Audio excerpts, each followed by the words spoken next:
Shalom kaum Bapak yang Tuhan Yesus kasihi. Selamat ulang tahun Pelekat PKB yang ke-39 tahun. Kita bersyukur atas kebaikan Tuhan bagi Pelekat PKB dan malam hari ini kita bersama-sama akan beribadah kepada Tuhan. Dan sebelum kita memulai ibadah kita pada malam hari ini, mari kita mengambil saat teduh sejenak memohon Roh Kudus hadir di tengah-tengah persekutuan kita. Mari kita bersaat teduh.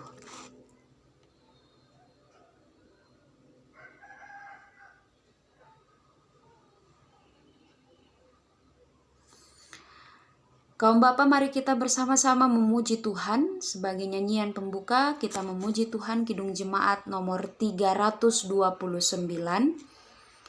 Kidung Jemaat nomor 329, kita nyanyikan bait 1 sampai baitnya yang ketiga, Tinggal Sertaku. Tinggal sertaku, hari telah senja, gelap makin turun, Tuhan tinggallah. Lain pertolongan tiada ku temu, Maha Penolong tinggal sertaku. Hidupku surut, ajal mendekat, nikmat duniawi hanyut melenyap. Tiada yang tahan, tiada yang teguh, Kau yang abadi tinggal sertaku. Aku perlukan Dikau tiap jam, dalam cobaan Kaulah ku pegang. Siapa penuntun yang setaramu, siang dan malam tinggal sertaku. Baik, kaum Bapak yang Tuhan Yesus kasih, kita masuk dalam pelayanan firman Tuhan. Mari kita siapkan hati dan pikiran kita. Kita bersama berdoa untuk memohon bimbingan Roh Kudus. Kita berdoa. Kami memohon ya Tuhan, kiranya berkenan Engkau mencurahkan Roh Kudus-Mu atas setiap hati dan pikiran kami, supaya melalui hikmat yang Tuhan beri, kami dapat memahami kekayaan firman Tuhan yang akan kami baca sesaat lagi. Bersabdalah bagi kami ya Allah, kami siap untuk mendengarnya. Dalam nama Tuhan Yesus firman yang hidup, kami berdoa. Amin. Bacaan kita pada malam hari ini dari kitab Hakim-Hakim pasal 15 ayat 9 sampai ayatnya yang ke-20. Kitab Hakim-Hakim pasal 15 ayat 9 sampai ayatnya yang ke-20. Saya akan membacakannya bagi kita sekalian. Firman Tuhan. Lalu majulah orang Filistin dan berkemah di daerah Yehuda serta memencar ke Lehi. Berkatalah orang-orang Yehuda, "Mengapakah kamu maju menyerang kami?" Lalu jawab mereka, "Kami maju untuk mengikat Simson dan memperlakukan dia seperti dia memperlakukan kami." Kemudian turunlah 3.000 orang dari suku Yehuda ke gua di Gunung Batu Etam dan berkata kepada Simson, "Tidakkah kau ketahui bahwa orang Filistin berkuasa atas kita? Apakah yang telah kau perbuat terhadap kami?" Tetapi jawabnya kepada mereka, "Seperti mereka memperlakukan aku, demikianlah aku memperlakukan mereka." Kata mereka kepadanya, "Kami datang ke sini untuk mengikat dan menyerahkan engkau ke dalam tangan orang Filistin."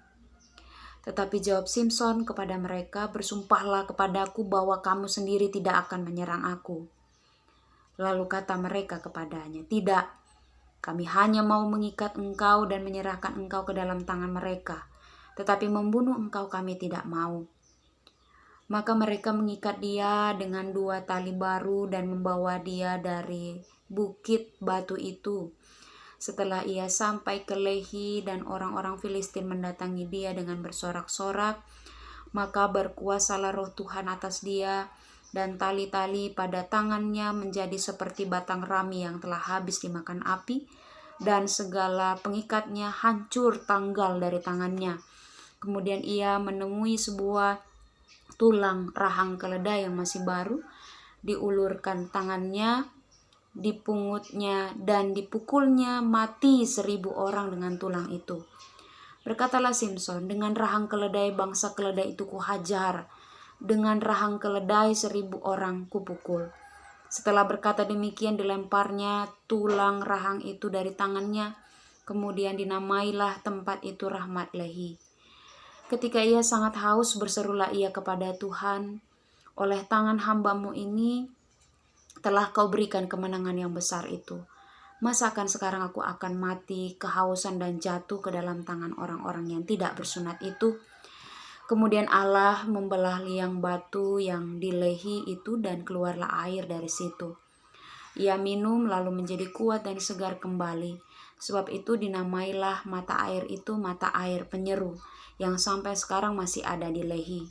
Ia memerintah sebagai hakim atas orang Israel dan dalam zaman orang Filistin 20 tahun lamanya.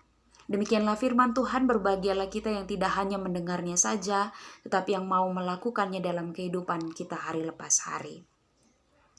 Kaum Bapak yang Tuhan Yesus kasih, siapa yang tidak mengenal Simson? Kita semua pasti mengenal Simson, yang adalah seorang hakim yang sangat terkenal di dalam Alkitab. Bahkan dari cerita-cerita sekolah minggu pun kita tahu bahwa Simson ini adalah seorang yang sangat kuat.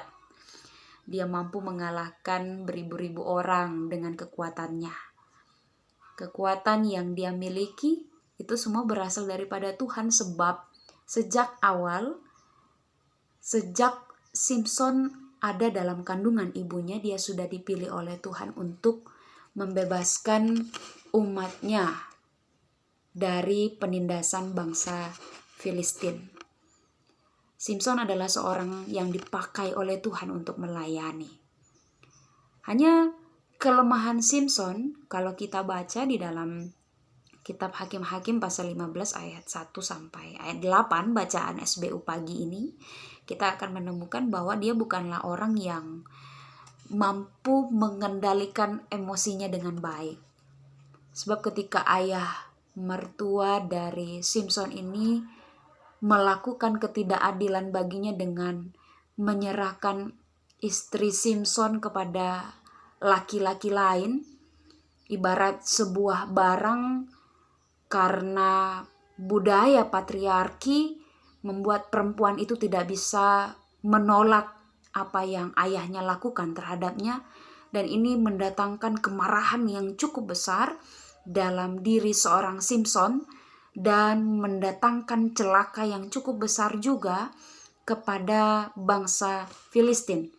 Kalau kita melihat dalam pasal 15 ayatnya yang kelima, kemudian dinyalakannya obor itu dan dilepaskannya anjing-anjing hutan itu ke gandum yang belum dituai kepunyaan orang Filistin, sehingga terbakarlah tumpukan-tumpukan gandum yang belum dituai, dan kebun-kebun pohon zaitun yang merupakan bahan pokok makanan orang Filistin dihabiskan semuanya oleh Simson karena kemarahannya kepada ayah dari istrinya.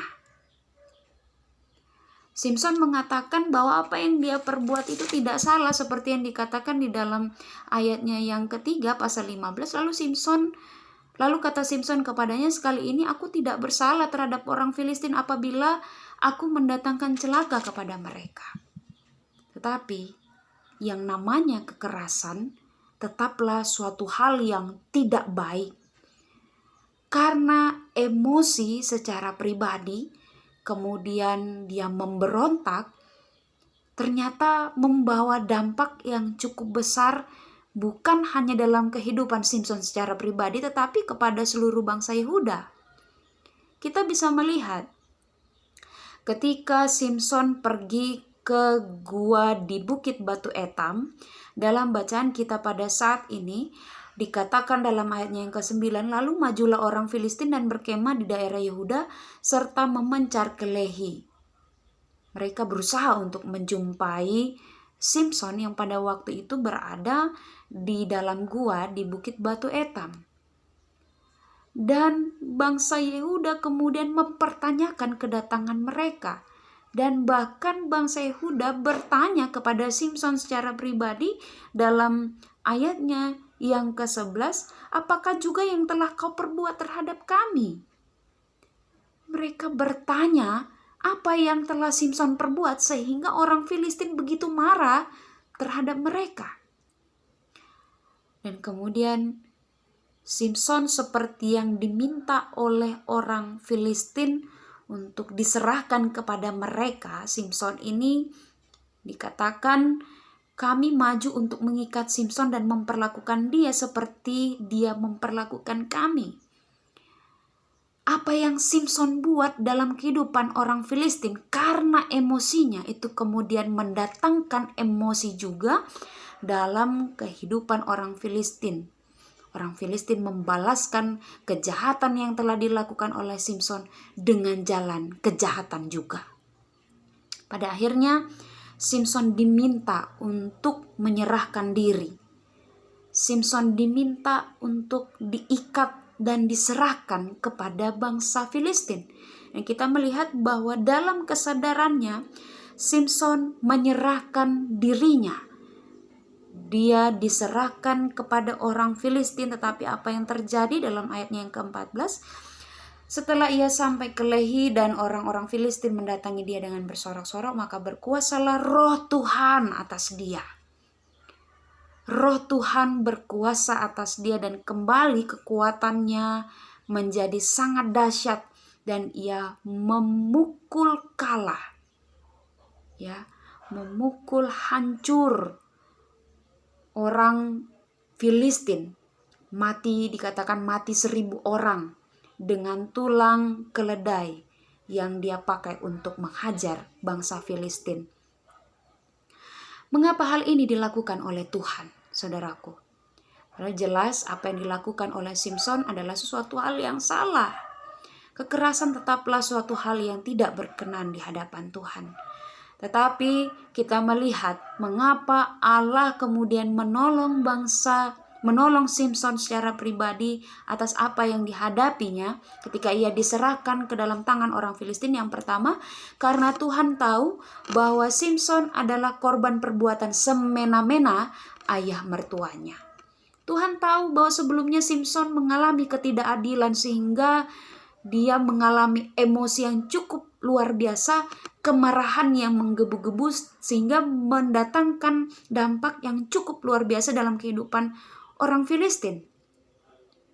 Sehingga Allah melihat ketidakadilan yang terjadi dalam kehidupan Simson dan Tuhan membelanya.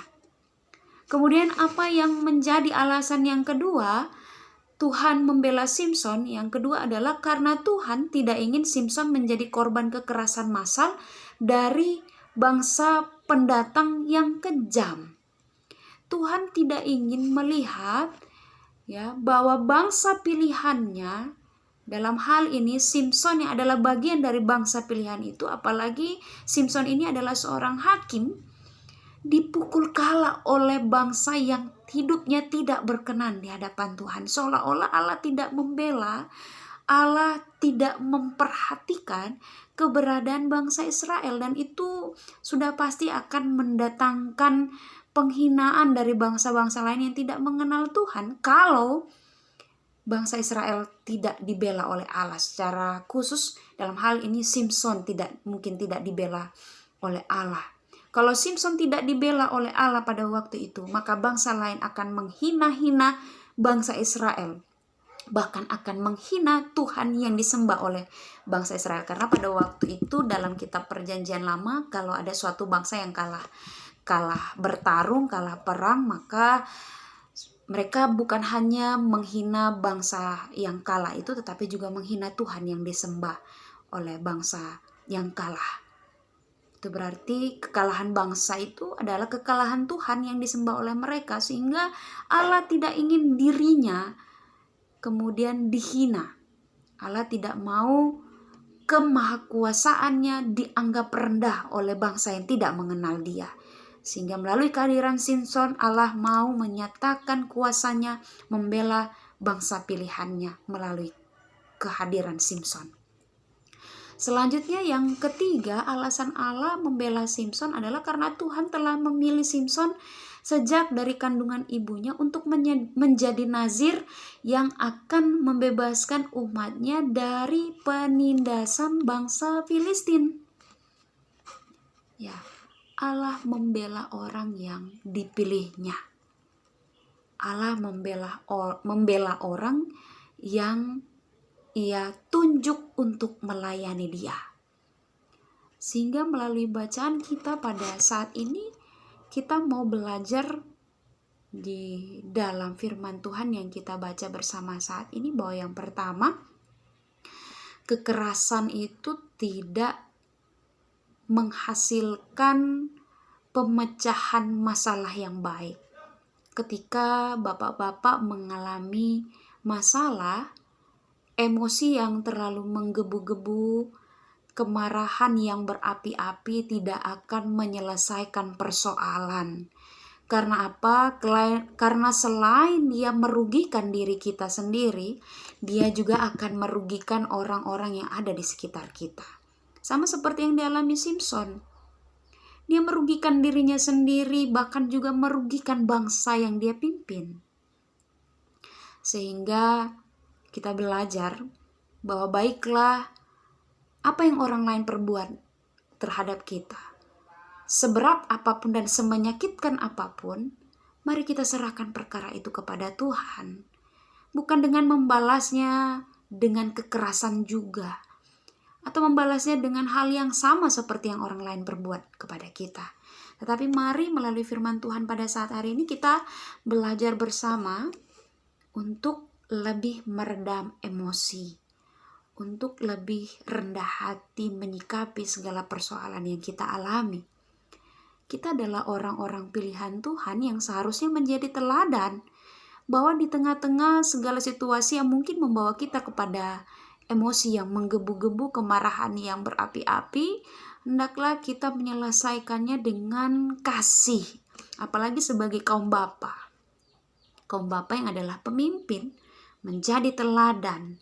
Kaum bapa, seorang laki-laki yang dituntut oleh Tuhan untuk dapat menuntun kehidupan rumah tangganya senantiasa hidup dekat kepada Tuhan, sehingga melalui kehadiran seorang bapa di tengah-tengah kehidupan keluarga maupun juga di tengah-tengah kehidupan bermasyarakat, kehidupan bergereja, hendaknya menjadi kaum bapa yang mampu mengendalikan diri untuk menjadi seorang Bapa yang lebih lemah lembut dalam menyikapi segala persoalan yang terjadi.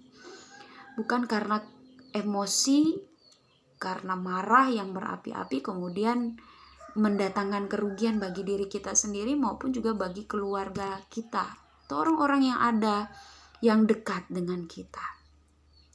Mari kaum bapa yang Tuhan Yesus kasihi, saudaraku, seperti kisah Simson pada saat ini mau mengingatkan kita bahwa Tuhan itu membenci yang namanya kekerasan. Tapi meskipun demikian, Ia akan membela para korban dan memberi mereka kekuatan untuk melawan ketidakadilan. Tuhan membenci kekerasan. Tuhan menginginkan dan menghendaki kasih itu senantiasa nyata dalam kehidupan kita. Tetapi Tuhan juga tidak kemudian menutup mata atas ketidakadilan yang terjadi.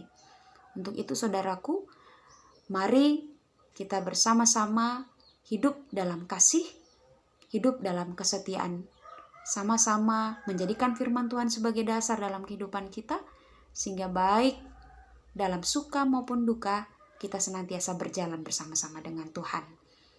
Dan biarlah melalui ulang tahun Pelkat PKB pada saat ini, kita bersama-sama melalui firman Tuhan dikuatkan. untuk menjadi kaum bapa Kristen yang senantiasa menjadikan Kristus sebagai teladan.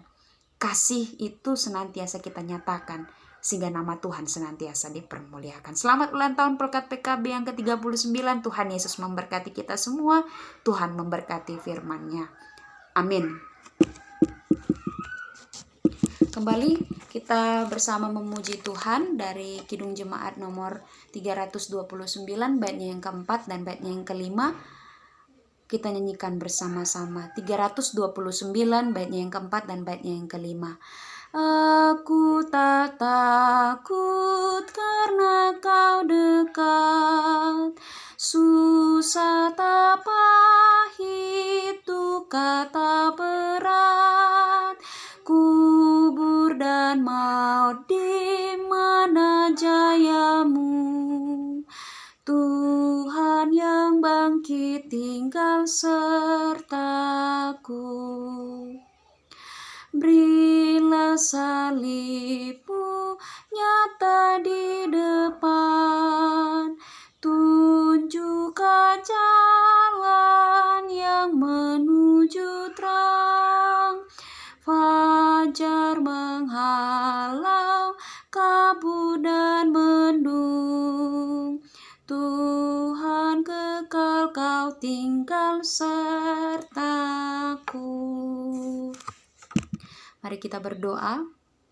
Terima kasih ya Tuhan bahwa firman hari ini boleh menguatkan iman dan percaya kami untuk senantiasa meredam amarah dan emosi di tengah-tengah persoalan yang terjadi dalam kehidupan kami.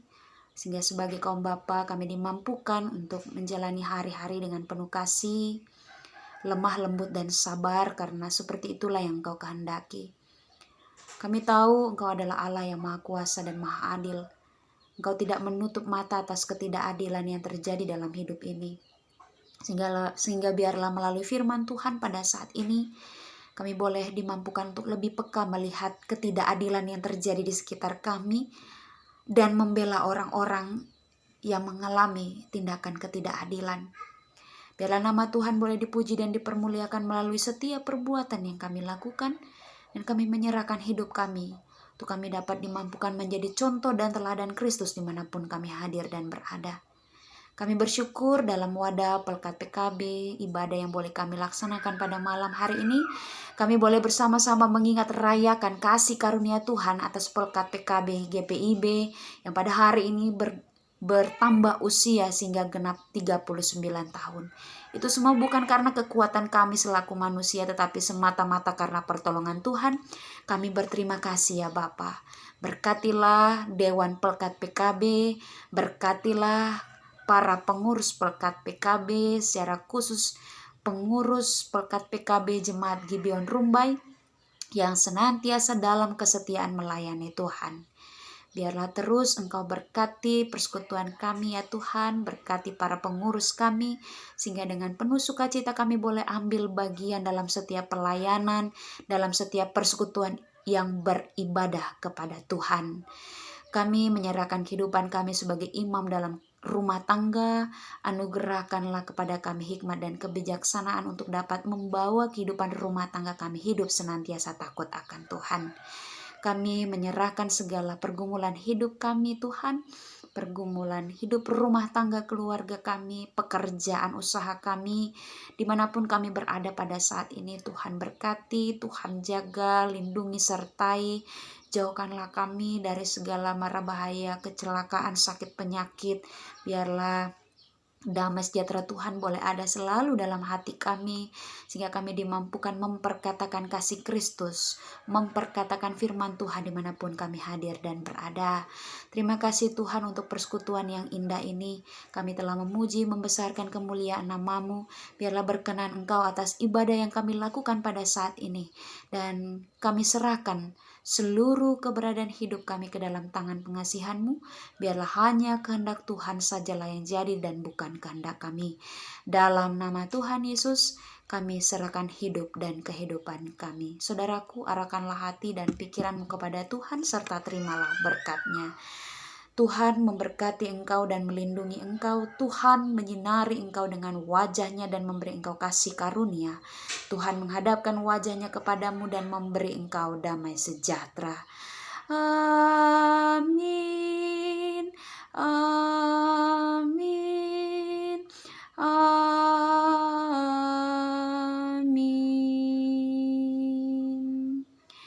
Ibadah kita selesai. Tuhan Yesus memberkati. Shalom. Selamat ulang tahun Pelkat PKB. Tuhan memberkati kita.